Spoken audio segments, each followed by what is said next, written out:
Kate Morrison had never imagined that her career as a cultural attaché would lead her to this moment.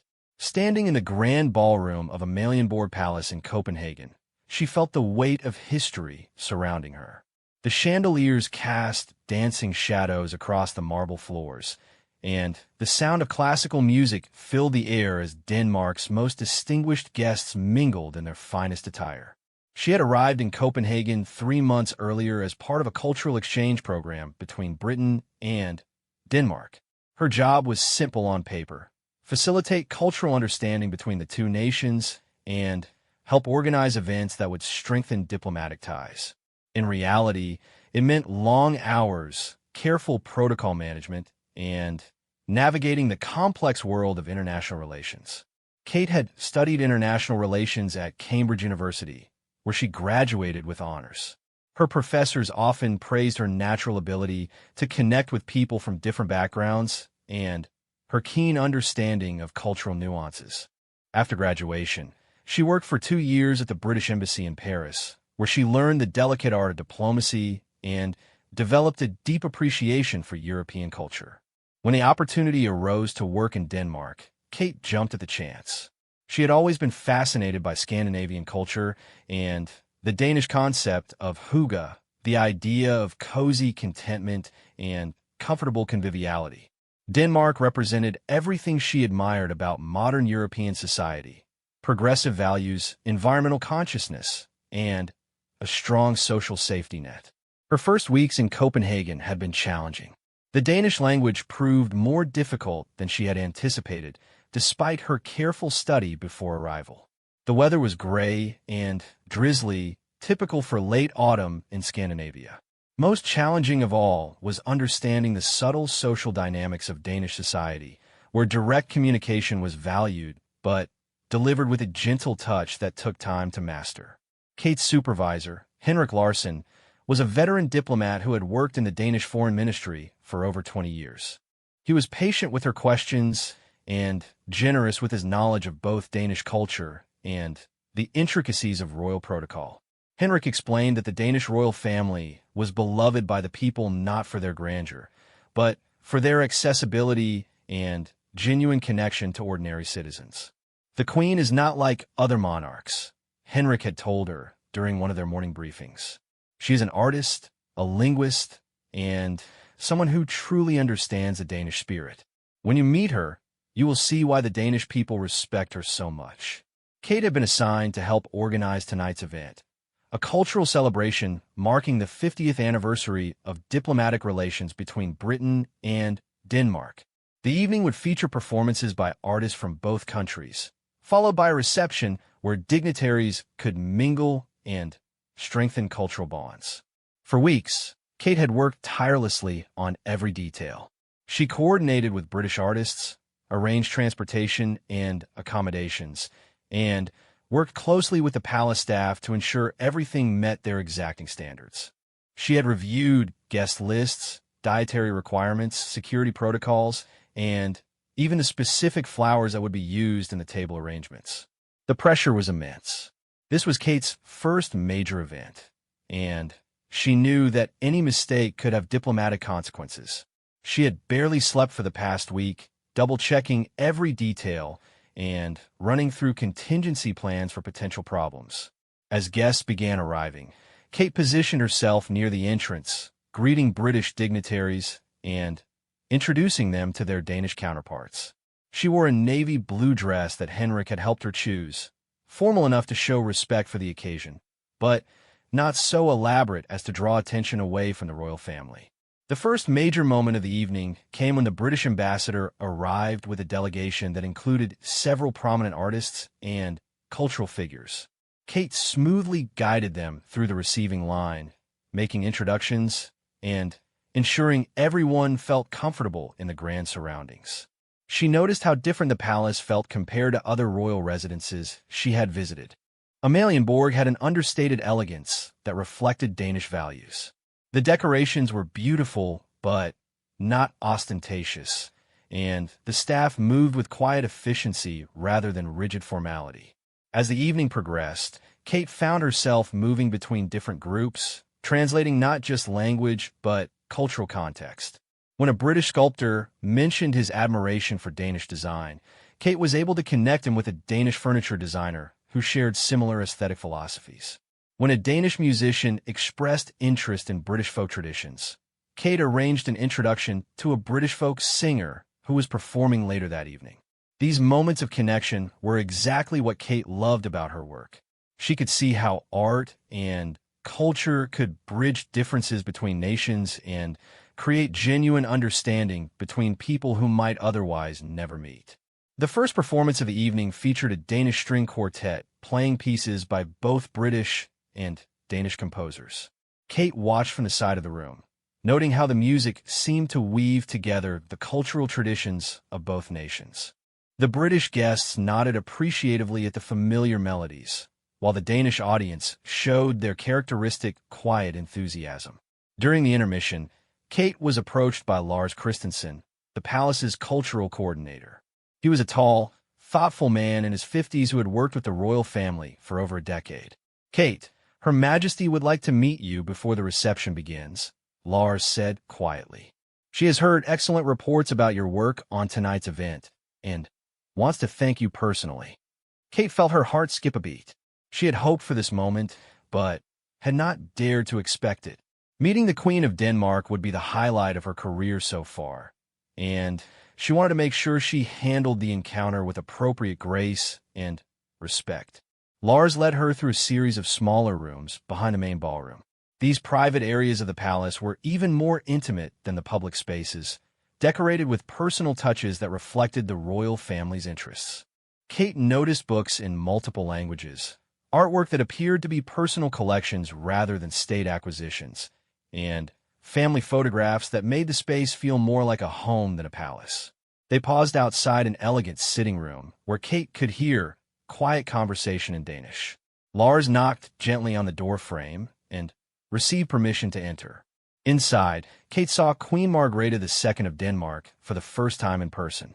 The queen was smaller than she had appeared in photographs, but her presence filled the room with a quiet dignity that was immediately apparent. She was dressed in a deep purple gown with subtle jewelry that complemented rather than competed with her natural elegance. Standing beside the queen was Crown Princess Mary, who had married into the Danish royal family after meeting Crown Prince Frederik at a pub in Sydney during the 2000 Olympics. Mary's story had always fascinated Kate, a commoner from Australia who had adapted to royal life while maintaining her genuine warmth and connection to ordinary people. "Your Majesty, Your Royal Highness," Lars said with a slight bow.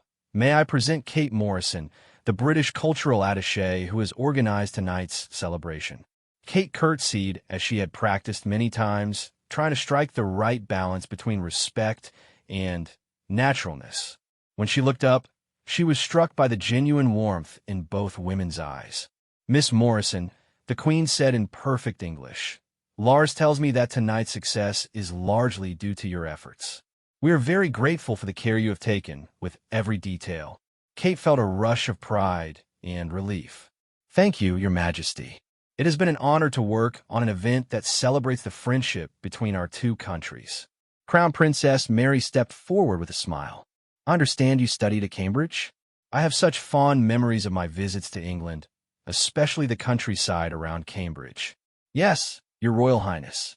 I love my time there, though I must say that Copenhagen has been equally wonderful. The Danish approach to culture and community has been truly inspiring." The conversation continued for several more minutes, with both royal women asking thoughtful questions about Kate's work and her impressions of Denmark. Kate was struck by their genuine interest in her perspective and their obvious intelligence and curiosity about the world beyond the palace walls. Queen Margrethe asked about the British artists performing that evening, and Kate was able to share interesting details about each performer's background and artistic philosophy. The Queen listened intently, asking follow-up questions that demonstrated her deep knowledge of both British and Danish cultural traditions. Crown Princess Mary inquired about Kate's future plans and whether she hoped to continue working in cultural diplomacy. Kate explained her passion for using art and culture to build bridges between nations, and her hope that tonight's event would inspire similar collaborations in the future. As their conversation drew to a close, the Queen made a comment that would stay with Kate for years to come. "Miss Morrison, true diplomacy happens not in formal negotiations, but in moments like these, when people connect over shared appreciation for beauty and creativity. You understand this instinctively, and that will serve you well in your career." The Queen and Princess excused themselves to prepare for the formal reception, and Lars escorted Kate back toward the main ballroom. As they walked, Kate felt a profound sense of accomplishment mixed with determination to live up to the confidence these remarkable women had shown in her. The second half of the evening would present new challenges and opportunities, but Kate now carried with her the memory of this encounter and the encouragement of two women who had dedicated their lives to serving others while maintaining their own authentic voices. The reception was about to begin, and Kate knew that the most important part of the evening still lay ahead. She took a deep breath, straightened her shoulders, and prepared to help create an evening that would strengthen the bonds between Britain and Denmark for years to come. The grand ballroom transformed as guests moved from their seats to the reception area. Kate watched as waiters appeared with silver trays carrying Danish delicacies and British specialties, creating a culinary dialogue between the two nations. The atmosphere shifted from the formal concert setting to something more intimate and conversational. Kate positioned herself strategically near the entrance where the Queen and Crown Princess would make their entrance to the reception. She had studied the guest list carefully and knew that several important cultural figures from both countries would be eager to meet the royal family. Her role was to facilitate these introductions smoothly while ensuring that conversations flowed naturally. The first challenge came when Sir Geoffrey Hamilton, a prominent British arts patron, approached her with obvious anxiety. He was a wealthy businessman who had donated millions to British museums, but had never met royalty before. His nervousness was evident in his fidgeting hands and the way he kept adjusting his tie. "Miss Morrison," he whispered urgently, "I'm not quite sure of the protocol. Should I bow? What should I call them? I don't want to embarrass myself or my country." Kate smiled reassuringly. "Sir Geoffrey, you'll do perfectly well." A slight bow for the Queen, and you may address her as Your Majesty initially, then ma'am afterward. For Crown Princess Mary, it's Your Royal Highness and then ma'am. Most importantly, just be yourself. They're both genuinely interested in meeting people who share their passion for culture and the arts. As she spoke, Kate noticed that several other British guests were listening carefully, clearly having similar concerns. She made a mental note to circulate these guidelines more broadly to help everyone feel comfortable. The royal entrance was announced with subtle fanfare. No trumpets or dramatic ceremony, but rather a gentle hush that fell over the room as the Queen and Crown Princess entered together. It's such a pleasure Kate to observed share how this moment naturally with you. they The moved feeling through is the mutual, crowd, my dear. stopping to speak with guests they recognized and accepting introductions to new faces. Queen Margrethe wore the same purple gown, but had added a stunning brooch that caught the light as she moved. Crown Princess Mary had changed into a midnight blue dress that complemented her auburn hair perfectly. Both women radiated the kind of easy confidence that comes from years of public service and genuine interest in meeting new people. Kate's first opportunity to facilitate an introduction came when the Queen paused near Dr. Sarah Whitfield, a British historian who specialized in Viking-era trade relationships between England and Denmark. Dr. Whitfield had been invited because her recent research had uncovered new evidence of cultural exchange between the two regions during the medieval period. "Your Majesty," Kate said, approaching with Dr. Whitfield. "May I present Dr. Sarah Whitfield? She's the historian whose work on Viking trade routes we discussed earlier." The Queen's eyes lit up with genuine interest. "Dr. Whitfield, I have read about your excavation work in Yorkshire. Such fascinating connections you've discovered between our ancestors." Dr. Whitfield, who had seemed nervous moments before, immediately relaxed as she began discussing her research. "Your Majesty, what struck me most was how sophisticated the trading relationships were.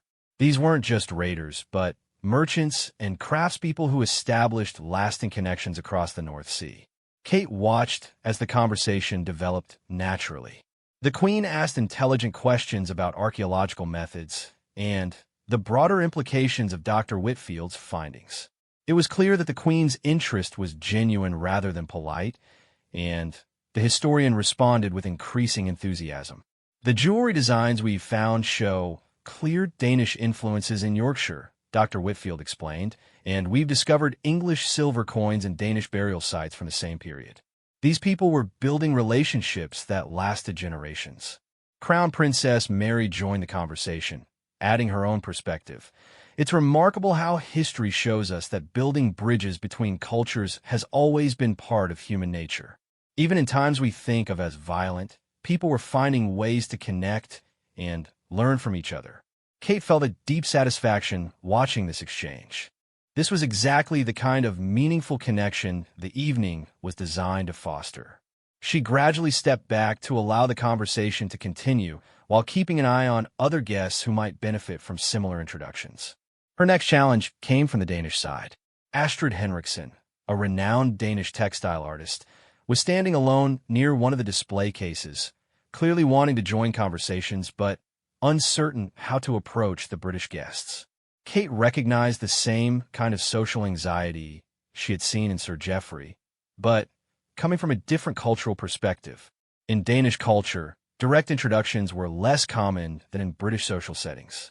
Astrid was accomplished and confident in her artistic abilities, but the formal reception setting made her hesitant to initiate conversations with strangers from another country. Kate approached Astrid with a warm smile. "Ms. Henriksen, I've been hoping to introduce you to some of the British artists here tonight.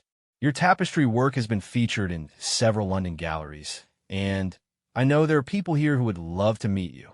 Astrid's face brightened. "Oh, I would very much like that. But my English, it is not so confident in formal situations." "Your English is excellent," Kate assured her. "And remember, these are artists and cultural people. They're here because they love creativity and want to learn about Danish culture. They'll be honored to meet you." Kate guided Astrid toward James Fletcher, a British textile conservator who worked with historical tapestries at the Victoria and Albert Museum. She knew from her pre-event research that James had expressed particular interest in contemporary Scandinavian textile work. "Mr. Fletcher," Kate said, "I'd like you to meet Astrid Henriksen, one of Denmark's most innovative textile artists." Astrid, James is the conservator who worked on the medieval English tapestries that toured Copenhagen last year. The introduction was immediately successful. James's face lit up with recognition. "Ms. Henriksen, I saw your exhibition at the National Museum here. The way you incorporate traditional Danish motifs with contemporary techniques is absolutely brilliant." Astrid's nervousness evaporated as she began explaining her artistic process. "Thank you so much. I try to honor the old ways while speaking to people today. The patterns, they tell stories of Danish history, but in colors and textures that feel alive for modern eyes." Kate listened for a few minutes to ensure the conversation was flowing well, then noticed that Crown Princess Mary had moved closer, clearly interested in the discussion about textile arts. This presented another opportunity for meaningful connection. "Your Royal Highness," Kate said, "Mr. Fletcher and Ms. Henriksen are discussing the evolution of Danish textile traditions. Ms. Henriksen's work bridges historical techniques with contemporary artistic expression." Crown Princess Mary joined the conversation with obvious enthusiasm. "Astrid, I've admired your work for years. The tapestry you created for the Children's Hospital shows how art can bring comfort and beauty into difficult spaces." The conversation expanded as other guests were drawn to the animated discussion about art, tradition, and innovation. Kate watched with satisfaction as barriers of nationality and formality dissolved in the face of shared passion for creativity and cultural understanding. Throughout the evening, Kate continued to facilitate similar connections. She introduced a British composer to a Danish conductor who specialized in contemporary Nordic music. She connected a Danish architect with a British urban planner who shared similar philosophies about sustainable design. Each introduction led to conversations that went far beyond polite small talk. One of the most meaningful moments came when Queen Margrethe approached Kate directly. "Miss Morrison, I've been watching you work this evening. You have a rare gift for seeing connections that others might miss." Kate felt honored by the observation. "Thank you, Your Majesty. I think cultural exchange works best when people discover their shared interests rather than focusing on their differences." "Precisely," the Queen agreed. "Too often, diplomatic events become exercises in politeness rather than genuine connection. You understand that the real work happens in conversations like these." As the evening progressed, Kate noticed that the formal atmosphere had given way to something more relaxed and genuine. Guests from both countries were mixing freely, exchanging contact information, and making plans for future collaborations. The British sculptor she had met earlier was deep in conversation with 3 Danish designers about a potential joint exhibition. The folk singer had gathered a small group around her as she shared songs from both traditions. Crown Princess Mary found Kate during a quiet moment and made a comment that would influence Kate's thinking about her career for years to come. "Kate, you've shown tonight that diplomacy isn't about grand gestures or formal agreements. It's about creating spaces where people can discover their common humanity." The reception was scheduled to continue for another hour, but Kate could already see that the evening had achieved its goals. Bonds had been formed, collaborations had been initiated, and people from both countries had gained a deeper appreciation for their shared cultural heritage. As she looked around the room, Kate felt a profound sense of purpose. This work, helping people connect across cultural and national boundaries, felt like more than just a career. It felt like a calling that could contribute to a more understanding and peaceful world.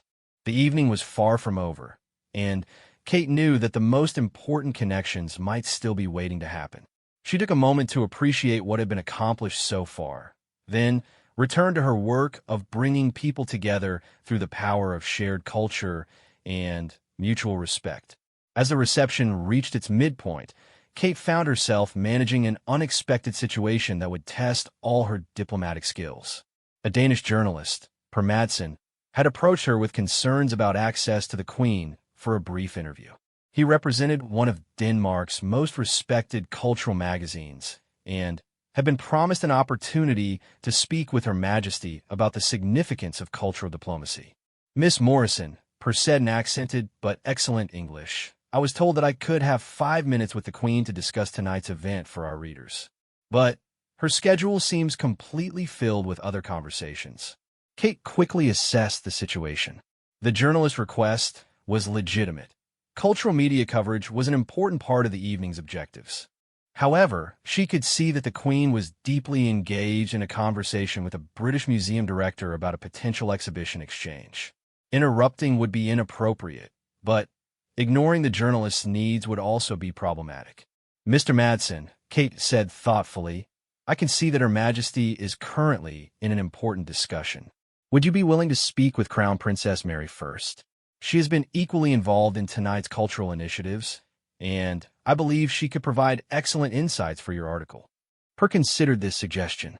"Yes, that would work very well. The princess has been quite active in cultural projects, and our readers would be very interested in her perspective."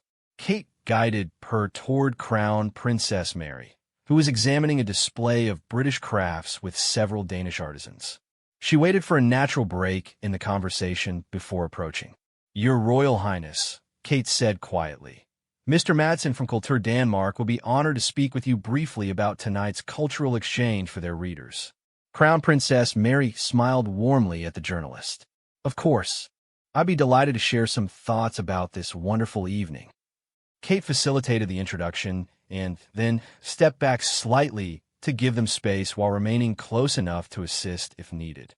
She watched as the princess answered questions about the importance of cultural diplomacy and her personal involvement in arts initiatives.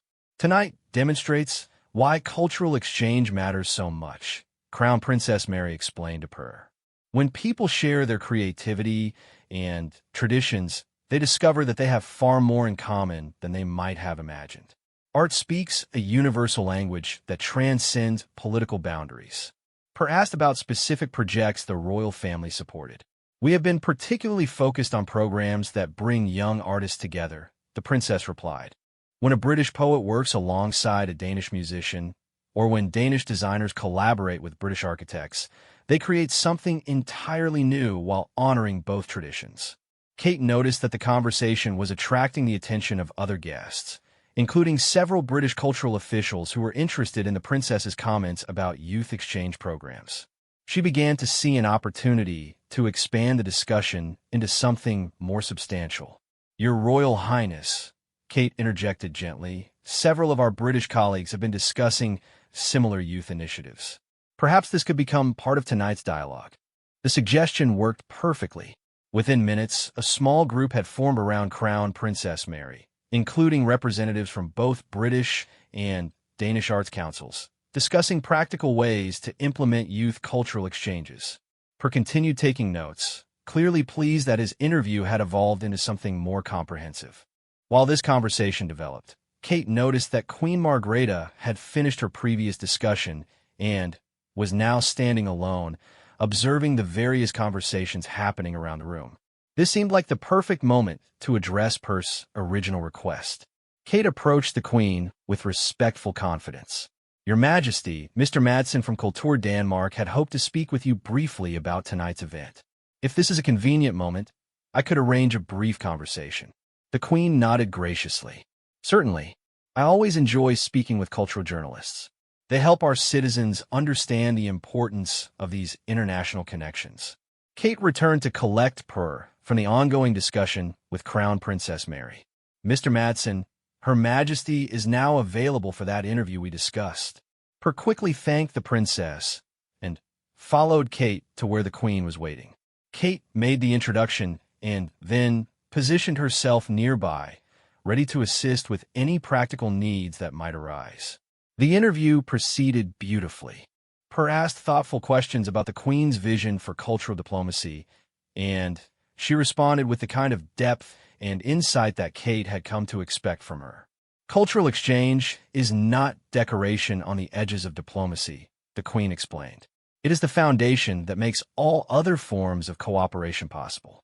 When people understand each other's creativity and values, they build trust that extends far beyond art galleries and concert halls." Per inquired about the Queen's personal involvement in arts initiatives. "I have always believed that monarchs should be patrons not just in name, but in genuine engagement," she replied. "When I attend events like tonight's, I'm not simply performing a duty. I'm learning from artists and cultural workers who see the world in ways that challenge and inspire me." The conversation revealed the Queen's remarkable knowledge of both British and Danish cultural history, as well as her vision for future collaboration. Kate listened with fascination as the Queen discussed specific examples of successful cultural exchanges and her hopes for expanding such programs. "Miss Morrison's work tonight exemplifies exactly what we need more of," the Queen said, glancing toward Kate with approval. She understands that her role is not to manage people, but to create opportunities for genuine connection. That requires both cultural knowledge and emotional intelligence. Kate felt deeply honored by this public acknowledgement. Per made note of the comment, clearly recognizing it as significant both for his article and for Kate's professional reputation. As the interview concluded, Kate realized that something important had shifted in the room's dynamics. The formal reception was evolving into something more like a private gathering of friends and colleagues. Conversations had become deeper and more personal, with guests sharing stories about their work and dreams rather than exchanging polite pleasantries. Near the windows overlooking the palace gardens, she noticed Dr. Sarah Whitfield engaged in an animated discussion with two Danish archaeologists about potential collaboration on future excavations. The British composer had found a quiet corner with a Danish pianist where they were humming melodies and discussing musical structures. Throughout the room, similar scenes of creative collaboration were taking place. Kate was approached by Henrik Larsson, who had been observing the evening's progress with obvious satisfaction. "Kate, this has exceeded all our expectations," he said quietly. "I've attended many diplomatic receptions, but I've never seen conversations develop such depth and authenticity." "I think the key was creating the right atmosphere," Kate replied. "When people feel comfortable and genuinely welcomed, they're willing to share what really matters to them." Henrik nodded fully. "You've learned something important about diplomacy tonight. The best international relationships are built on personal connections between individuals who respect each other's humanity." As they spoke, Kate noticed Crown Princess Mary approaching with Astrid Henriksen and James Fletcher, who had clearly become fast friends during their earlier conversation about textile arts. "Kate," the princess said, "Astrid and James have been discussing a fascinating idea for a collaborative exhibition. I thought you should hear their proposal." Astrid spoke first, her earlier nervousness completely gone. "James and I have been talking about creating an exhibition that would show the historical connections between British and Danish textile traditions, but also include contemporary work from artists in both countries." James added enthusiastically, "The V&A would be very interested in hosting such an exhibition, and we could develop an educational program that would bring school groups together to learn about both cultures through hands-on workshops." Kate felt excited about the potential of this idea. "That sounds wonderful. Have you thought about touring the exhibition? It could visit Copenhagen, London, and perhaps other cities in both countries." Crown Princess Mary nodded approvingly. "This is exactly the kind of lasting collaboration we hope tonight would inspire. Kate, would you be willing to help coordinate the planning process?" Kate accepted immediately, recognizing this as an opportunity to continue building on the connections made tonight. "I would be honored to help develop this project." The conversation continued for several more minutes, with ideas flowing freely about venues, timelines, and educational components. Kate took mental notes of all the suggestions, already beginning to envision how such a project could work practically. As the evening moved toward its conclusion, Kate realized that her role was shifting from event coordinator to relationship facilitator. The formal reception was ending, but the connections made tonight would continue developing long after the guests returned home. Queen Margrethe approached the small group that had formed around the exhibition discussion. "I've been listening to your conversation, and I'm deeply impressed by what you've accomplished tonight. This is why cultural diplomacy matters, not because of formal agreements, but because of friendships and creative partnerships like these." The Queen's words seemed to capture the essence of what had happened during the evening. Kate looked around the room and saw evidence of new relationships forming, collaborative projects beginning, and mutual understanding deepening between people from both nations. The formal reception was scheduled to end within the next 30 minutes, but Kate could see that many guests were reluctant to leave. The conversations had become too valuable to abandon, and several informal groups were making plans to continue their discussions over coffee or dinner in the coming days. As the evening drew toward its formal conclusion, Kate found herself in an unexpected private conversation with Queen Margrethe that would profoundly influence her understanding of leadership and public service. The Queen had asked her to step onto a small balcony overlooking the palace gardens, where they could speak away from the ongoing conversations in the main reception area. The Copenhagen evening was crisp but not uncomfortable, with lights from the city creating a gentle glow across the historic buildings surrounding the palace. Kate felt honored by this personal attention from a queen, but also slightly nervous about what such a private conversation might entail. "Miss Morrison," the Queen began, her voice warm but thoughtful, "I want to speak with you personally because I believe you have demonstrated something very important tonight. You've shown that true diplomacy happens not in formal negotiations, but in moments when people discover their shared humanity." Kate felt deeply moved by these words. "Your Majesty, I've been honored to facilitate these connections.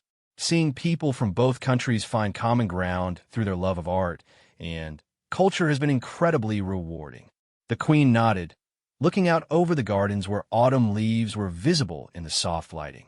"I have been involved in diplomatic events for more than 50 years, and I have learned that the most lasting agreements come from personal relationships built on mutual respect and understanding.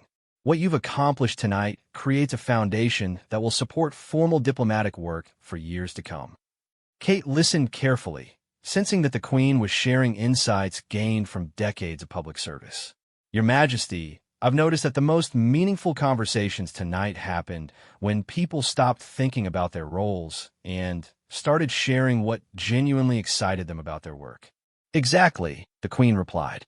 When people connect over shared passions, they remember that underneath our different nationalities and traditions, we're all human beings trying to create beauty and meaning in the world.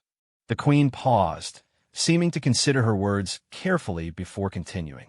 Kate, I want to share something with you that I've learned about leadership. The most important quality a leader can have is the ability to see potential in others and create opportunities for that potential to flourish. Tonight, you've done that for dozens of people. Kate felt overwhelmed by the significance of this conversation. Thank you, Your Majesty. I've always believed that my job is not to be the center of attention, but to help others shine. That insight will serve you well throughout your career, the Queen said. True leadership is often invisible. It creates the conditions for others to succeed rather than seeking recognition for itself. As they spoke, Kate could hear the sounds of continuing conversations from inside the palace. Through the glass doors, she could see Crown Princess Mary still engaged in discussion with several guests about future cultural projects. The energy in the room remained vibrant despite the late hour. Your Majesty, Kate said, I've been curious about how you've maintained such genuine engagement with people throughout your reign. Tonight, I watched you have meaningful conversations with everyone you met, from world-renowned artists to young cultural workers just starting their careers. The Queen smiled at this question. The secret is simple, though not always easy to practice. I try to remember that every person I meet has something valuable to teach me.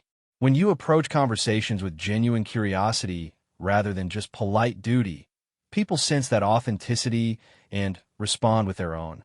Kate thought about her own interactions throughout the evening and realized that the most successful moments had indeed occurred when she had been genuinely curious about people rather than simply following protocol.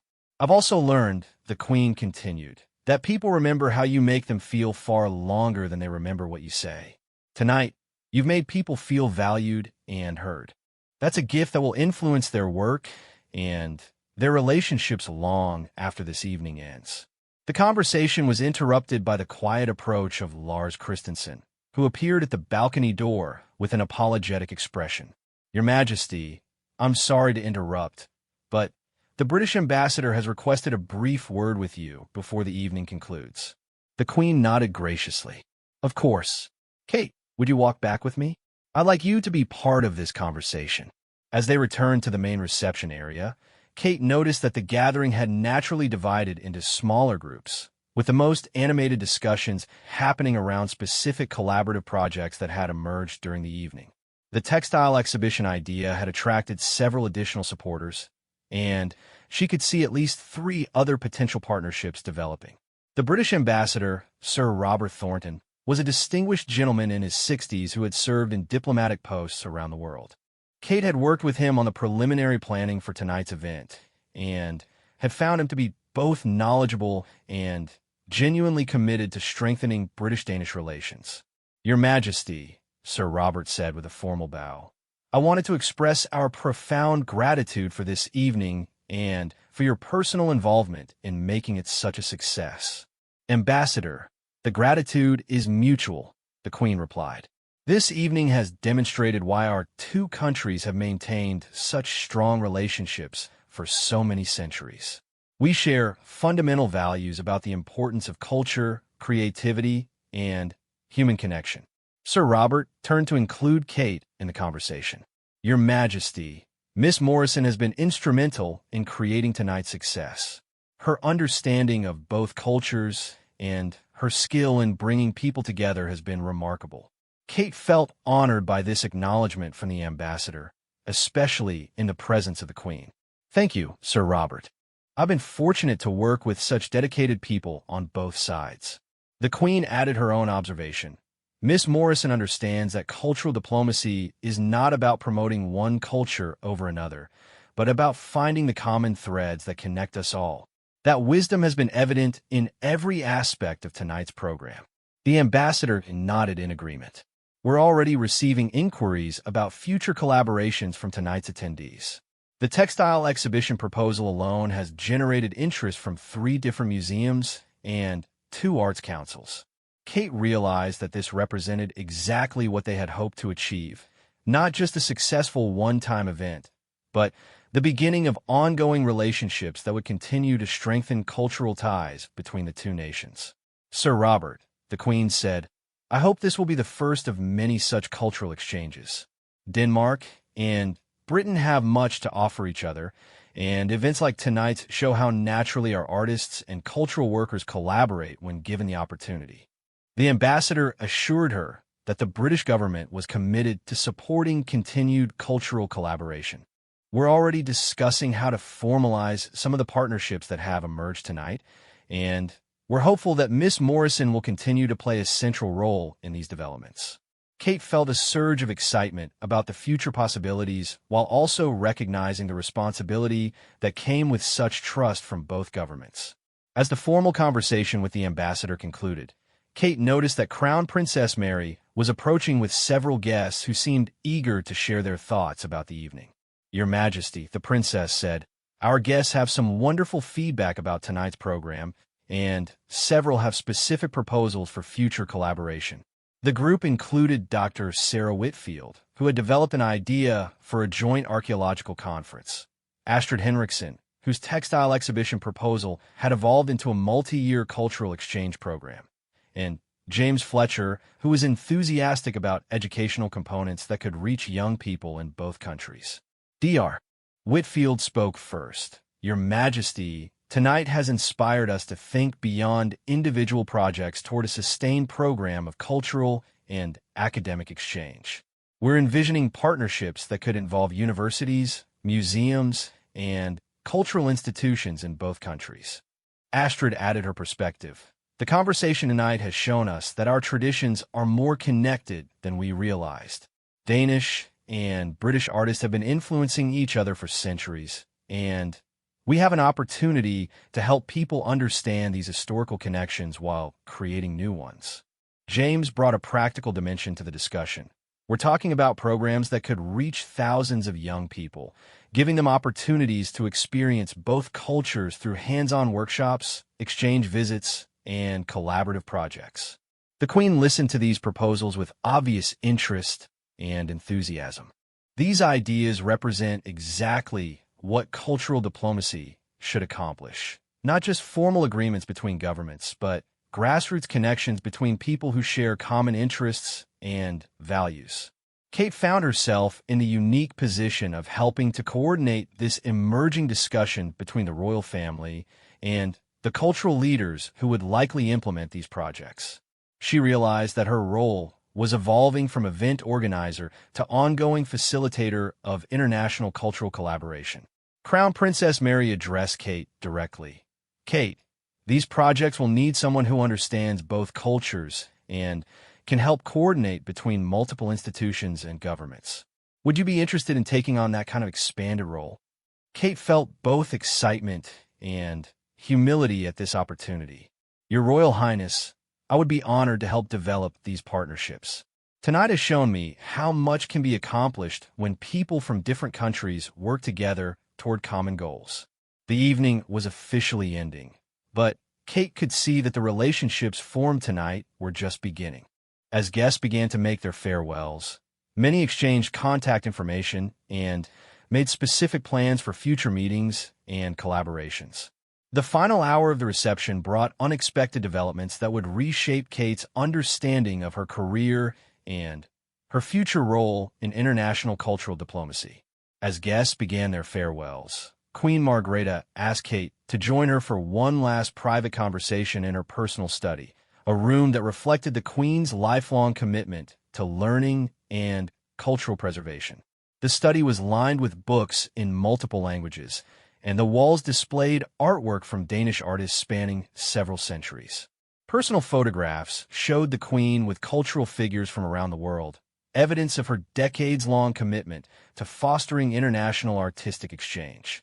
"Kate," the Queen said, settling into a comfortable chair and inviting her to sit nearby, "I wanted to speak with you about something that has been on my mind throughout this evening.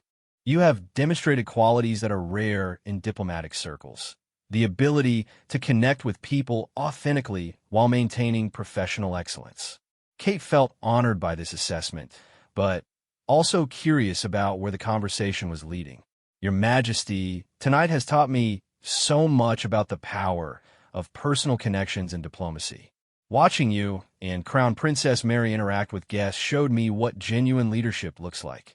The Queen smiled warmly. "That brings me to what I wanted to discuss. The Danish Foreign Ministry has been developing a new position, cultural liaison for Nordic-British relations. The role would involve coordinating cultural exchanges, supporting artistic collaborations, and helping to maintain the personal relationships that sustain formal diplomatic agreements." Kate felt her heart skip a beat. This sounded like exactly the kind of work she had dreamed of doing, but on a scale larger than she had imagined possible.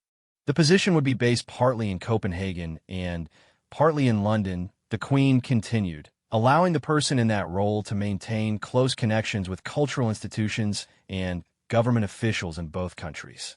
"After watching your work tonight, I believe you would be perfect for such a position." Kate took a moment to absorb this unexpected opportunity. "Your Majesty, I'm deeply honored that you would consider me for such an important role. The work we've begun tonight, connecting people across cultures through shared creativity, feels like the most meaningful career I could imagine." "I'm glad to hear that," the Queen replied, "because the role would involve significant responsibility. You would be helping to shape cultural policy for both governments, and your work would influence thousands of artists, students, and cultural workers in both countries." As they discussed the potential position, Kate realized that this conversation represented a pivotal moment in her life. The evening had begun with her focus on organizing a single successful event, but it was ending with an opportunity to influence cultural diplomacy on a much larger scale.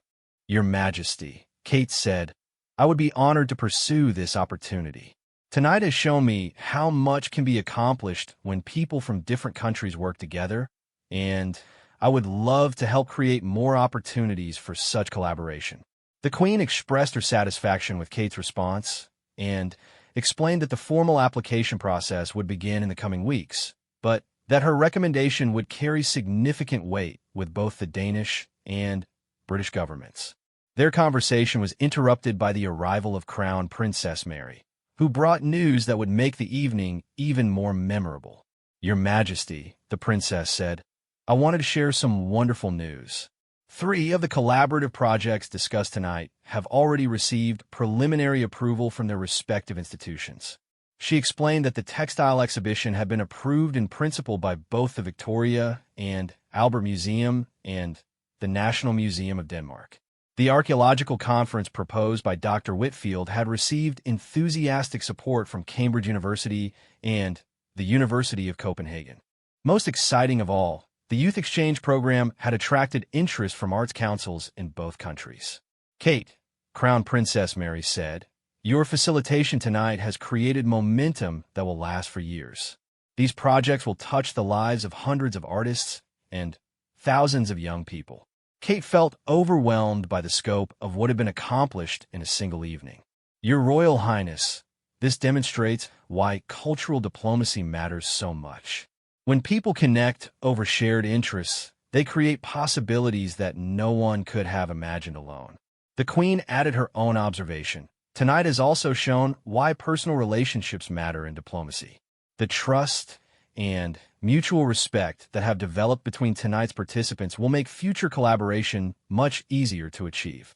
As their conversation concluded, Kate realized that she needed to return to the main reception area to help with the final farewells and to ensure that all the evening's connections were properly documented for future reference. When she returned to the ballroom, Kate found that many guests were reluctant to leave. Small groups had formed around the room, with people exchanging detailed contact information and making specific plans for follow-up meetings. The energy remained high despite the late hour, with conversations flowing between Danish and English as new friendships transcended language barriers. Henrik Larsson approached Kate with obvious satisfaction. Kate, this has been the most successful cultural event I've seen in my 20 years with the foreign ministry. The connections made tonight will influence Danish-British relations for years to come. Kate shared with Henrik the conversation she had just had with the Queen about the potential new position. His excitement was immediate and enthusiastic. Kate, that position would be perfect for you, Henrik said. You've shown tonight that you understand both the strategic importance of cultural diplomacy and the human connections that make it work. I'll certainly provide a strong recommendation for your application. As the final guests began to leave, Kate found herself saying goodbye to people who had become more than professional contacts during the evening. Dr. Sarah Whitfield promised to send Kate detailed proposals for the archaeological conference within the week. Astrid Henriksen and James Fletcher had already scheduled a video conference to continue planning their textile exhibition. The British composer had exchanged music with the Danish pianist and was planning a visit to Copenhagen the following month. Sir Robert Thornton, the British ambassador, approached Kate for a final conversation as he prepared to leave. Kate, he said, I wanted you to know that tonight's success will be reported to the highest levels of both governments. The relationships you've helped create tonight will make my job much easier for years to come. He also mentioned that he had heard about the potential new position and would be happy to support her application. Someone with your combination of cultural knowledge and diplomatic skill is exactly what both countries need to maintain and strengthen our relationship. Crown Princess Mary made a point of seeking out Kate for a personal farewell. Kate, thank you for making tonight so special. You've shown all of us what's possible when cultural diplomacy is done with both professionalism and genuine care for human connection. The princess also shared that she hoped Kate would accept the new position if it was offered. You've proven tonight that you can help people from different backgrounds find common ground. That's a skill the world needs more of. Finally, Queen Margrethe approached for her own farewell. Kate, tonight has been a reminder of why I became involved in cultural work decades ago. When people connect through art and creativity, they build the foundation for peace and understanding. The Queen's final words to Kate were both encouraging and challenging. If you accept the position we discussed, you'll have the opportunity to influence cultural diplomacy across Northern Europe. It's work that requires both vision and practical skill, and I believe you have both. As the last guest departed and the palace staff began the careful process of cleaning and securing the reception areas, Kate found herself alone in the ballroom where so much had been accomplished. She looked around at the space that had witnessed the birth of multiple international partnerships and the beginning of what might be a transformed career for herself. Henrik joined her for a final reflection on the evening. Kate, you should be very proud of what you've accomplished tonight. This event will be remembered as a turning point in Danish-British cultural relations. Kate felt a deep sense of gratitude for the opportunity she had been given and excitement about the possibilities that lay ahead. The evening had begun with her focus on organizing a successful event, but it was ending with a vision of how cultural diplomacy could contribute to a more connected and understanding world. As she finally left Amalienborg Palace that night, Kate carried with her not only the memory of meeting two remarkable royal women, but also a new understanding of her own potential to contribute to international understanding through the power of cultural exchange. The conversation with Queen Margrethe about the new position offered possibilities she had never imagined, while the connections made during the evening provided a foundation for years of meaningful work ahead. The night air was crisp as Kate walked through the Copenhagen streets toward her apartment, but she felt warmed by the success of the evening and excited about the future. Tonight had shown her that her passion for bringing people together through culture could have impacts far beyond what she had previously imagined possible.